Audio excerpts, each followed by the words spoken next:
જય શ્રી કૃષ્ણ। મારી આ ગુજરાતી ચેનલમાં તમારા બધાનું હાર્દિક સ્વાગત છે। તો મિત્રો, જ્યારે કોઈ મનુષ્ય આ દુનિયામાંથી વિદાય લે છે ત્યારે તેના કપડાં, તેની ચાદર અને તે દ્વારા વપરાયેલ તમામ સામાનને તેના ઘરથી દૂર કરી દેવામાં આવે છે, પરંતુ ક્યારેય કોઈ તેના દ્વારા કમાયેલું ધન, દોલત, મિલકત, તેનું ઘર, તેનો પૈસો કે તેનો સોનાનો દાગીનો કેમ નથી છોડતું?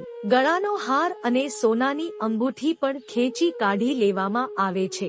આથી સમજાય છે કે સંબંધ કયા પ્રકારના હતા, પરંતુ તમારા દ્વારા કમાયેલ પુણ્ય અને ઉપકાર અને તમારું નામ કોઈ કદી છીનવી શકતું નથી। મિત્રો, એવું કાર્ય કરો કે મૃત્યુ પછી લોકો તમને તમારા ધન માટે નહીં, પરંતુ તમારા મન અને શ્રદ્ધા માટે યાદ રાખે। નમસ્કાર મિત્રો, અમે આપને વિનંતી કરીએ છીએ કે આ વિડિયોને સંપૂર્ણ જુઓ।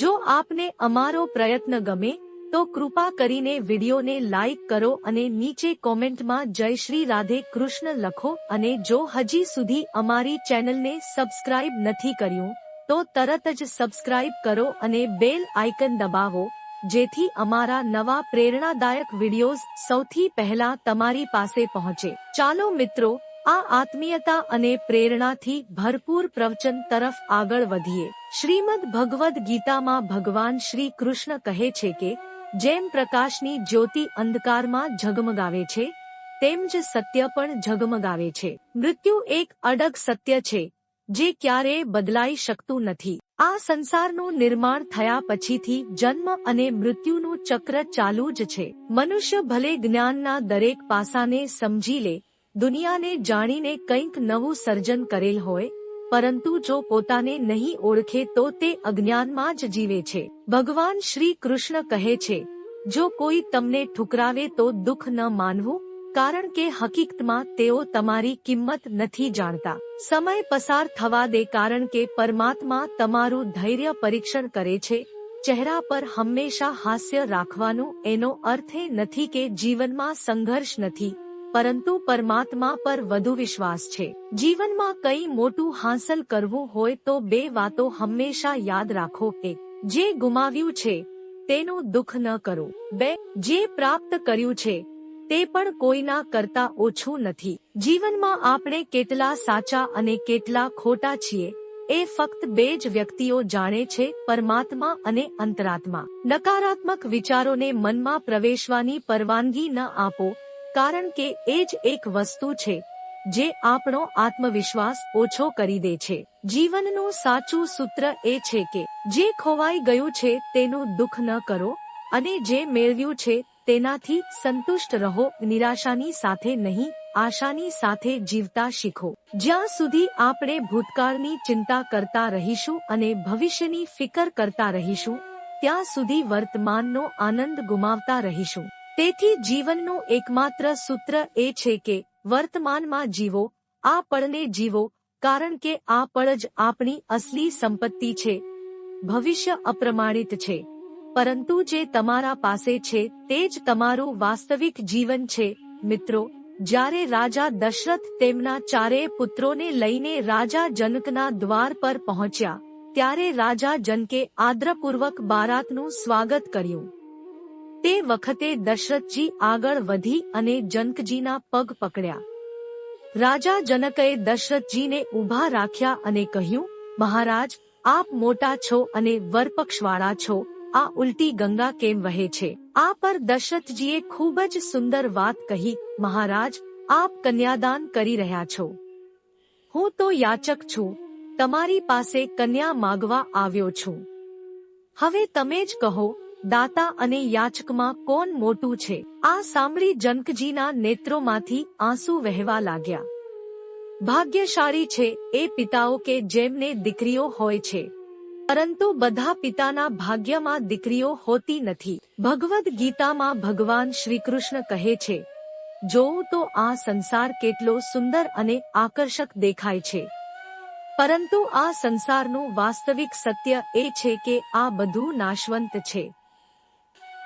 જે કાલે હતું તે આજે નથી, અને જે આજે છે તે કાલે નહીં રહે। સમયની લહેરો દરેક વસ્તુને પોતાના સાથે વહાવી લઈ જાય છે, ભલે તે વ્યક્તિ હોય, ભાવનાઓ હોય અથવા આપણા સંબંધો હોય, પ્રત્યેક વ્યક્તિ પોતાના સમય સાથે કાળનો શિકાર બની જાય છે. રૂપનો નાશ પ્રભાવથી થાય છે અને પ્રાણોનો નાશ મૃત્યુથી થાય છે. આપણો ધર્મ નાશ કરાવે છે, સંબંધોમાં વિવાદ ઊભો કરે છે અને ક્રોધ તો સૌથી વધુ હાનિકારક છે, કારણ કે તે આપણા સૌથી નજીકના સંબંધોના અંતનું કારણ બને છે.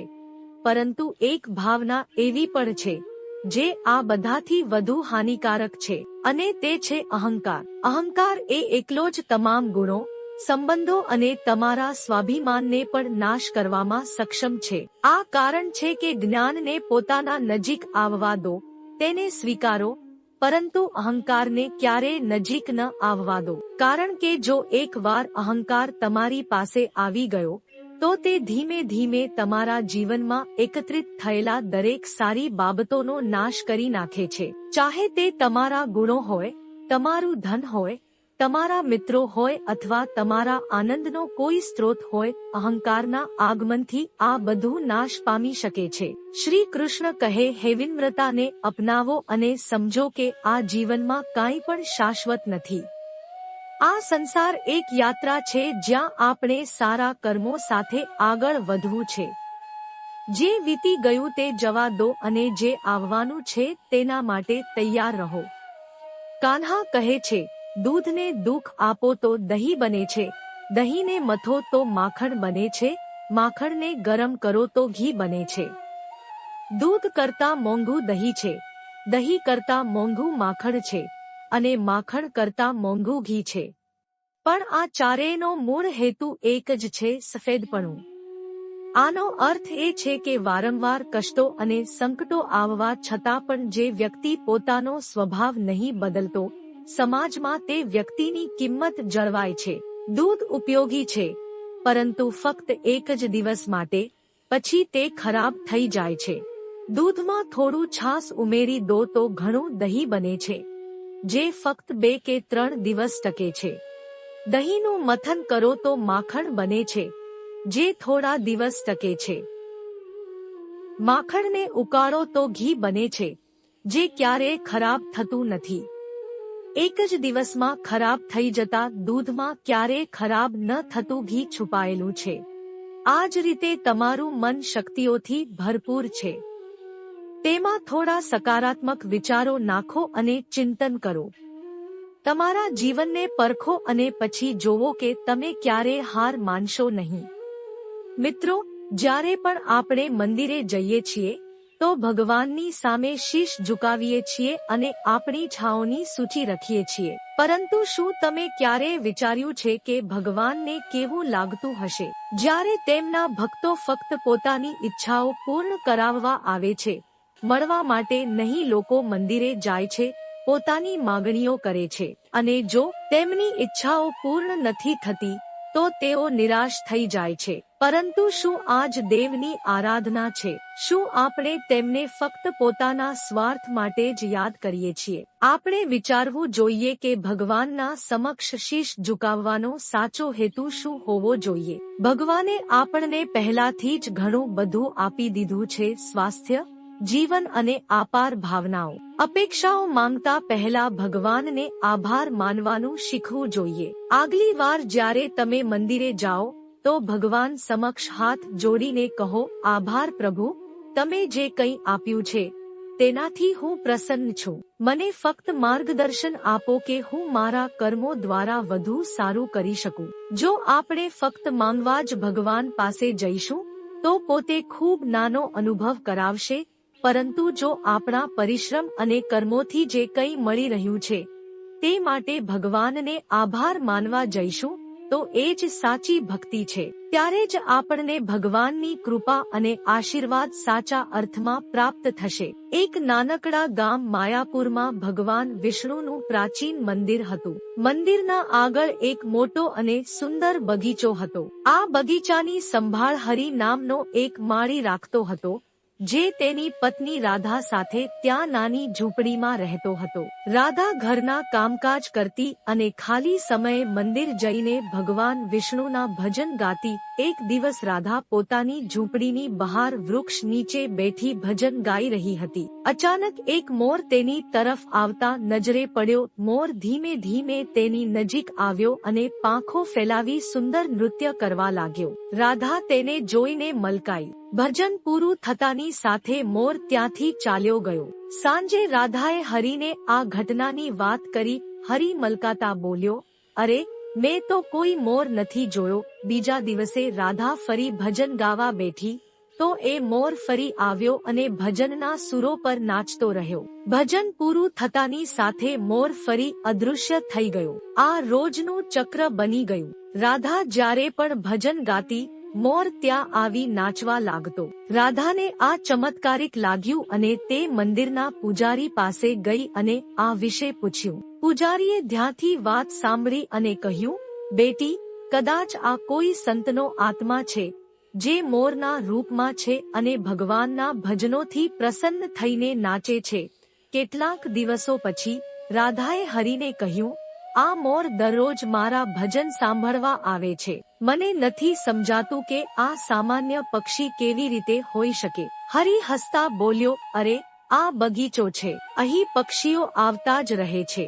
શક્ય છે કે મોર આ બાજુ પાણી કે ખોરાક માટે આવે છે. પરંતુ રાધાને વિશ્વાસ નહોતો આવ્યો. બીજા દિવસે તેણે ભજનની વચ્ચે ગાવું બંધ કર્યું અને મોર પાસે જઈને બેસી ગઈ. મોર ધીમે ધીમે ત્યાંથી જવાનું શરૂ કરતો હતો. ત્યારે રાધાએ કહ્યું, હે મયુરરાજ, તું સામાન્ય પક્ષી નથી. મને જાણવું છે કે તું કોણ છે. રાધાની વાત સાંભળી મોર અચાનક રડી પડ્યો અને માનવી અવાજમાં બોલ્યો, માતા, હું છેલ્લા જન્મમાં એક શિકારી હતો. જૂના જન્મમાં મેં મોરોને પકડ્યા અને તેમના સુંદર પાંખો બજારમાં વેચતો હતો. એક દિવસ એક મોરની પાંખો ખેંચી લીધી. તે તડપતું રડતા રડતા બોલ્યું, તે ઘણા મોરને આવી રીતે દુઃખ આપ્યું છે. તારા પાપના પરિણામે તું આવતા જન્મમાં મોર બનશે અને તારે એ દુઃખ સહન કરવું પડશે.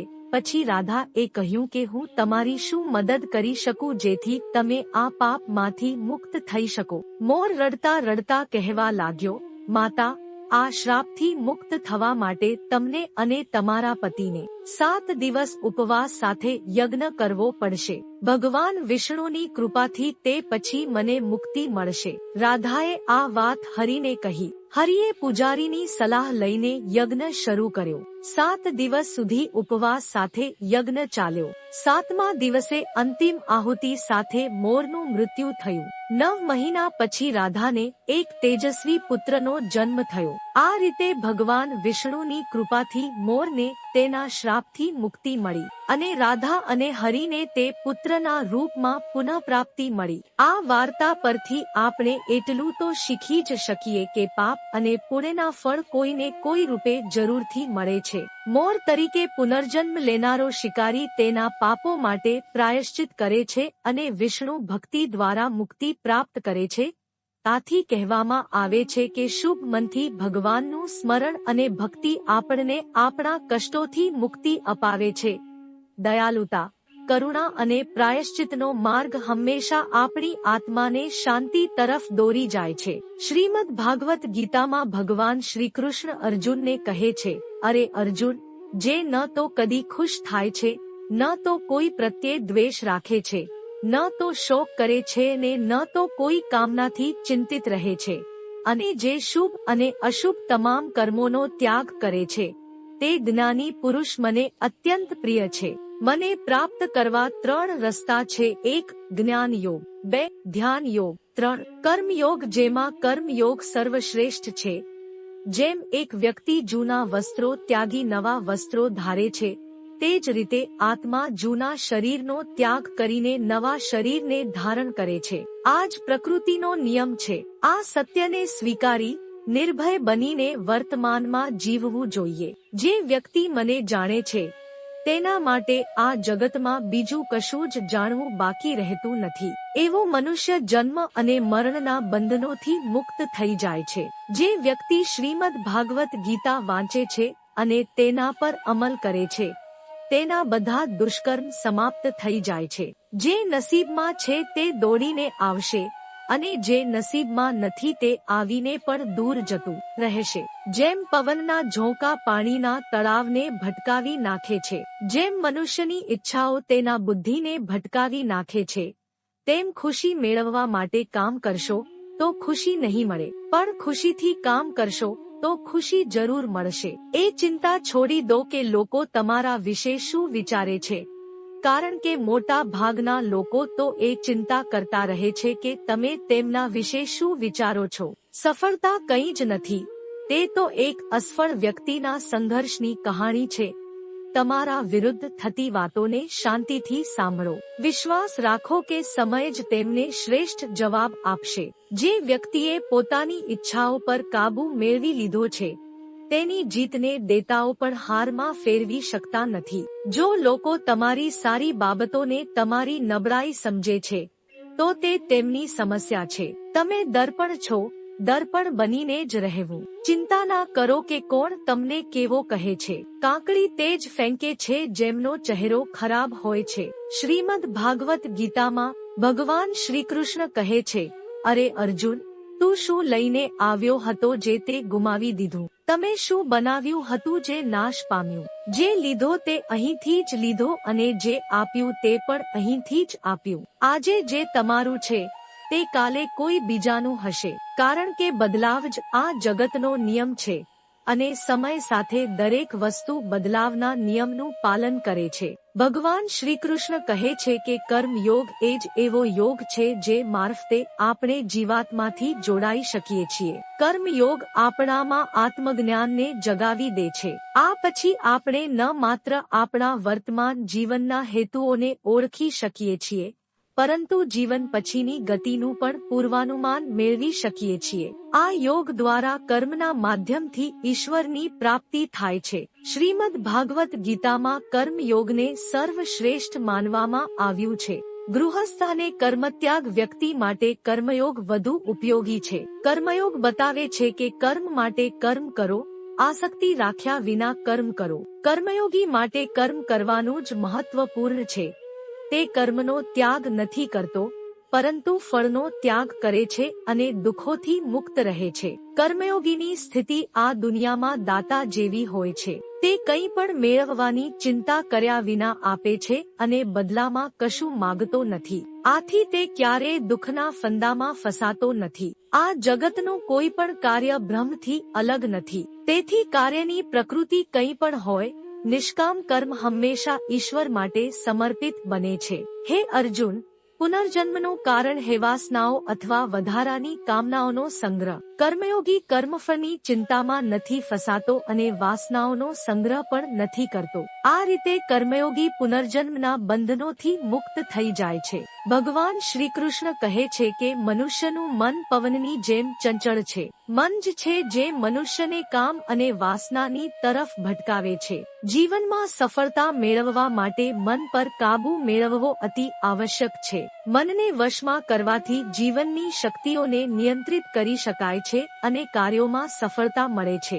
ભાગવદ ગીતા મુજબ જે વ્યક્તિએ પોતાના મન પર કાબુ મેળવી લીધો છે, તે મનમાં ઉદ્ભવતી બેકાર ચિંતાઓ અને ઈચ્છાઓ પર પણ નિયંત્રણ મેળવી લે છે. સાથે જ તે વ્યક્તિ પોતાના લક્ષ્યને સરળતાથી મેળવી લે છે.